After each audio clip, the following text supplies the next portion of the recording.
Hello mga kabiyahera, magandang umaga. Muli nagbabalik ang inyong lingkod sa seryeng pinamagatang Binibiyahe ni Jovi. Ayun guys, kagigising lang ng inyong biyahera at halatang inaantok-antok pa. Maraming pagod yan. Alam nyo ba guys, ang pagtatrabaho dito sa France, hindi lang katawan mong mapapagod, pati utak mo at lahat ng OFW dito makaka-relate. Sa susunod na serye, Binibiyahe ni Jovi, ikukwento ko sa inyo kung bakit. At syempre, bago natin simulan ang araw natin, samahan natin ang dasal. So, ayun na nga, maraming nagsasabi na kukitan dito sa bahay namin. Share ko lang sa inyo guys kung paano namin nakuha itong bahay na to, magkano at gaano kalaki.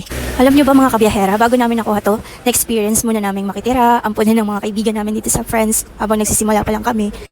Shoutout nga pala sa mga umampon sa akin, Brother Ronnie, at si Cor Angela, Nagalar family, si Otep at si M. Salamat sa inyo. Na-experience din namin mag-rent ng apartment, ng sarili. Medyo pahirapan lalo na kapag sisimula ka pa lang, medyo pricey. Depende kasi sa laki ng apartment. Pag mga 10 feet carry, papatak pa rin ng 350 to 400. Minsan nga ngayon, 500 na. Meron naman dito na malaki yung size ng apartment pero mas mura.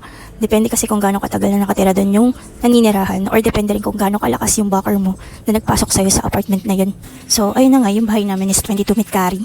Bali, 800 euro lang siya per month. Hindi pa kasama yung bill ng kuryente doon. Ang billing namin is every 2 months. Depende sa choice mo, meron pa nga 6 months ang billing at saka 1 year. Pero syempre, pipili namin 2 months lang kasi baka matambakan na kami ng utang. At puro pambayad na ng kuryente yung sasahurin namin. Huwag ganun, uy. Nakuha din namin tong bahay na to sa tulong ng kaibigan namin na si Brother Benson at saka sa asawa niyang si Ate Sel. Salamat sa inyo guys, shoutout sa inyo. Nakakatawa nito guys. Kaming tatlo na magkasama sa bahay. Puros kami mga ex-Taiwan pero dito lang kami nag-meet sa friends dahil sa mga tulong ng mga common friends namin dito. Sana all pinagtagpo tinadhana. Charot! Abangan ang susunod na kabanata. Mga chok chok.